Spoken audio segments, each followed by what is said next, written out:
بسم اللہ الرحمن الرحیم عن جابر قال قال رسول اللہ صلی اللہ تعالی علیہ وسلم ان ابلیس یضع عرشہ علی الماء۔ حضرت جابر فرماتے ہیں کہ حضور صلی اللہ علیہ وسلم نے فرمایا کہ ابلیس سویرے کے وقت اپنے تخت کو آگ پر بچھاتا ہے،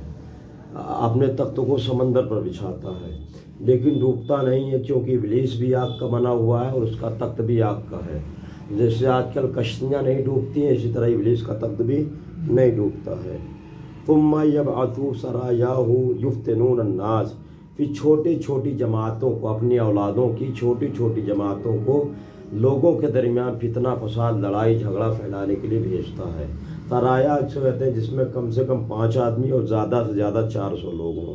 تو بھیج دیتا ہے کہ جاؤ کہیں جھگڑا لڑائی فتنہ فساد گالی گلوچ وغیرہ کراؤ، گناہ کراؤ، نیکیوں سے جو انہیں روکو۔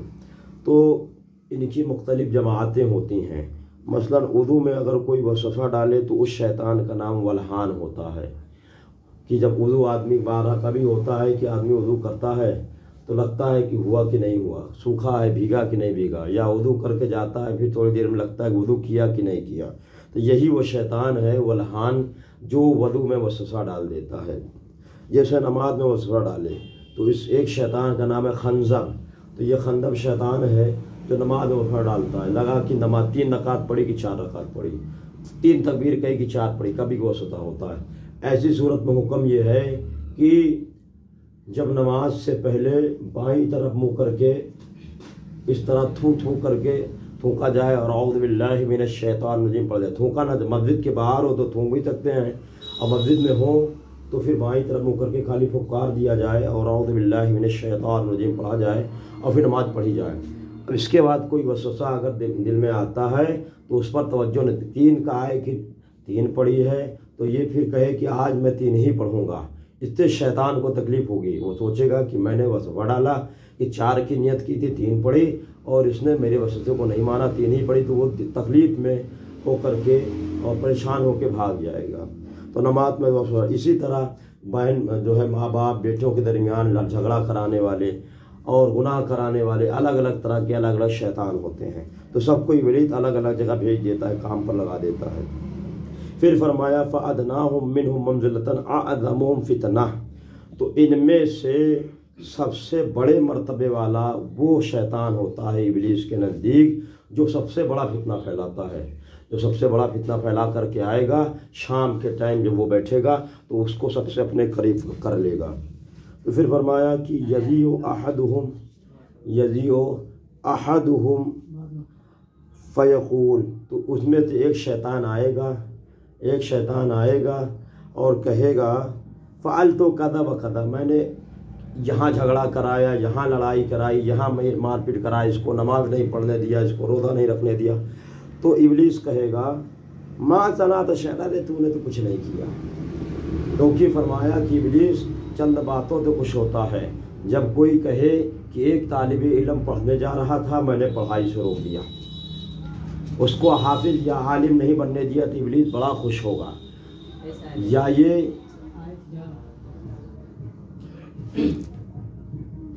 یہ کہ یہ کہہ دے شیطان کہ میں نے میاں بیوی میں جھگڑا کرا دیا، یہاں تک کہ طلاق کی نوبت آ گئی، یا میاں بیوی میں جو ہے معلقہ کر دیا شوہر نے بیوی کو، یعنی یہ کہ نہ طلاق دے گا اور نہ ساتھ میں قاعدے سے رکھے گا، یہ بہت بڑا گناہ ہے۔ حضور علیہ السلام فرمایا ابغض الحلال الطلاق، کہ طلاق حلال جو ہے مگر سب سے زیادہ ناپسندیدہ چیز ہے۔ تو جب شیطان اگر یہ بات بتا دے کہ میں نے میاں بیوی میں طلاق یا جھگڑا کرا دیا تو ابلیس خوش ہوگا، یا کہے کہ میں نے فلاں طالب علم کو پڑھنے سے روک دیا اور بڑھیا اس کو چوراہے پر بٹھا دیا، تو شیطان خوش ہوگا۔ ایسا کیوں ہے؟ ایسا اس لیے کہ 5 دفعہ کچھ ابلیسوں نے کہا شیطان کی اولادوں نے کہ یہ تو ایک چھوٹے بچے کو بہکا کے آیا اور آپ اتنا خوش ہو گئے، اور میں نے 70 سال کے بڈھے کو نماز پڑھنے سے روکا، آپ کہتے ہیں تو نے کچھ نہیں کیا۔ تو ابلیس کہے گا چل میں تجھے دکھاتا ہوں، وہ لے کے آئے گا، بچے کو پکڑے گا اور اس بچے کو سامنے اس کو دکھاتا رہے گا، یہاں تک کہ وہ طالب علم بچہ تھا جو پڑھے گا، پڑھ کے عالم ہوگا، اور عالم ہونے کے بعد ہزاروں لوگوں کو پھر وہ پڑھائے گا، لوگوں کو گناہ سے بچائے گا، نماز کی تلقین کرے گا، پھر یہ لوگ آگے نماز پڑھائیں گے، دین کا علم پھیلائیں گے۔ تو ابلیس کہے گا دیکھ ایک بچے کو اگر اس نے بہکایا تو قیامت تک لاکھوں کروڑوں لوگوں کو گویا اس نے بہکا دیا۔ اور کہا کہ تو نے بڈھے کو بہکایا تو کیا کیا، بڈھا تو آج نہیں کل مر ہی جائے گا۔ تو ابلیس کا اس لیے اس بچے کو بہکانا یہ زیادہ پسندیدہ کام ہے۔ تو دوسرا کہے گا ثم یجیء احدهم فیقول ما ترکت حتی فرقت بینہ وبین امرأتہ، تو دوسرا آئے گا کہے گا میں نے فلاں آدمی کو نہیں چھوڑا یہاں تک کہ میاں بیوی کے درمیان یا تو طلاق ہو گئی یا معلقہ ہو گئی۔ قال، تو حضور علیہ الصلوۃ والسلام نے ارشاد فرمایا فیدنیہ منہ، تو شیطان ابلیس اس کو اپنے پاس بٹھا لے گا، بہت قریب بٹھائے گا، ویقول، اور کہے گا نعم انت، کتنا اچھا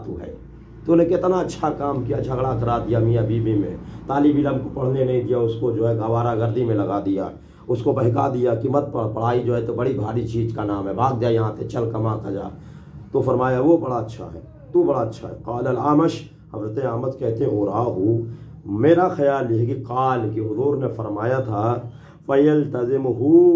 ابلیس جو ایسی بات بتاتا ہے کہ میں نے اس کو جو ہے میاں بیوی میں طلاق کرائی، فلاں کو پڑھنے لکھنے نہیں دیا، اس کو قریب بلا کے چمٹا لیتا ہے، چپکا لیتا ہے، کیونکہ تو اس سے بڑا خوش ہو جاتا ہے کہ واہ کتنا اچھا کام کیا۔ کیونکہ طلاق ہو جانے کے بعد یا معلقہ کو بیوی کو معلقہ کرنے کے بعد اکثر گناہ کے دروازے کھل جاتے ہیں، عورت بیچارے بے یار و مددگار ٹہلنے لگتی ہے، بچے ادھر ادھر مارے روڈ پر بھیک مانگتے ہیں، اور شوہر جو رہتا ہے وہ بھی جو ہے پھر کیونکہ بیوی نہیں رہتی تھی ادھر ادھر نگاہ اس کی جاتی ہے، گناہ کرتا ہے، پھر اور گناہ بڑھتا ہے، کبھی کبھی زنا تک کے حالات آ جاتے ہیں، تو یہ بڑا گناہ ہے۔ اسی طرح ایک طالب علم جب گمراہ ہو جاتا ہے تو آپ لوگوں نے جیسے سنا، پھر وہ کتنوں کو گمراہ کرتا ہے، پھر کتنوں کو گمراہ کرتا ہے، پڑھائی چھوڑتا ہے تو کتنے لوگوں کا نقصان ہوتا ہے، اس لیے ابلیس اس سے بڑا خوش ہوتا ہے، چمٹا لیتا ہے۔ اس حدیث پاک سے دو مسئلے معلوم ہوتے ہیں، ایک تو یہ کہ وہ میاں بیوی کے درمیان جھگڑا لڑائی کرانا یا کسی طالب علم کو پڑھائی لکھائی سے روک دینا، گمراہ کر دینا، یہ بہت بڑا گناہ ہے۔ اس سے وہ جادوگر، وہ عامل جو دعا تعویذ کے نام پر میاں بیوی میں جھگڑا کرا دینے کی تعویذ لکھتے ہیں، ان کو عبرت پکڑنی چاہیے، یہ کتنا بڑا گناہ ہے، اور یہ شیطانی کام ہے کہ میاں بیوی میں جھگڑا کرا دیا جائے، اور جو ہے تو بچوں کو پڑھائی سے روک دیا جائے، پڑھنے لکھنے نہ دیا جائے، گمراہ کیا جائے۔ اور دوسرا مسئلہ یہ بھی معلوم ہوا کہ حضور صلی اللہ علیہ وسلم کی نگاہ پاک کے خود پوشیدہ نہیں، تبھی تو بیان فرما رہے ہیں کہ ابلیس تو جو ہے کہاں بیٹھتا ہے، اس کا تخت کیا ہے، کس کو کس کام میں لگاتا ہے، کس شیطان کا کیا نام ہے، اور اس کے بعد کس سے کتنا خوش ہوتا ہے، یہ ساری باتیں پوری دنیا کی نگاہ سے پوشیدہ، مگر ابلیس سب ابلیس حضور صلی اللہ علیہ وسلم تب کو دیکھ رہے ہیں، بیان کر رہے ہیں، یعنی حضور علیہ السلام کی نگاہ سے کچھ بھی پوشیدہ نہیں۔ رواہ مسلم، یہ مسلم شریف کی حدیث پاک ہے۔ واللہ تعالی عالم بالصواب۔